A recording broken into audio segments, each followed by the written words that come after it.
Hello বন্ধুরা, নতুন একটা ভিডিওতে তোমাদেরকে স্বাগতম। বুলেট সরজনী ধারাবাহিকের আরও একটি নতুন পর্বে দেখা যায় যে রানু আরশির জায়গায় সরোজকে বিয়ে করায় বাড়ি ফিরে কি করবে কিছুই ভেবে পাচ্ছে না রাগিনী চ্যাটার্জি। এদিকে মিডিয়ার লোক এসে সেখানে থাকা রাগিনী চ্যাটার্জি থেকে ইন্টারভিউ নিচ্ছে যে তার ছেলেকে বিয়ে করার কথা ছিল আরশিকে, কিন্তু কেন সে সরোজকে বিয়ে করলো।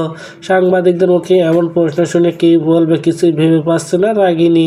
এদিকে বিয়ে শেষ, সবাই যে যার মতো চলে গেলে রাগিনী চ্যাটার্জি সরোজকে বলে, আমি কিছুতেই তোমাকে আমার রণর বউ হিসেবে মেনে নেব না।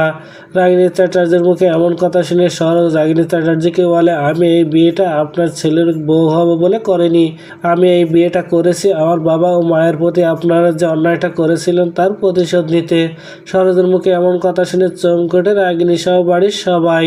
তারপর সরোজ সেই স্টোররুমে পাওয়া ছবিগুলো এনে সেখানে সাংবাদিকদের সামনে জানিয়ে দেয় যে এই হলো তার পরিবার, আর তার বাবা মাকে শেষ করে দিয়েছিল এই রাগিনী চ্যাটার্জি।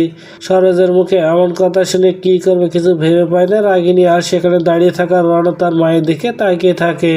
তাহলে কি এবার রণকে বিয়ে করে মিডিয়ার সামনে রাগিনী চ্যাটার্জির আসল মুখোশ খুলে দেবে সরোজ? তো বন্ধুরা, কী ঘটতে চলেছে গল্পে এবার জানতে হলে আমাদের সাথেই থাকুন। ধন্যবাদ।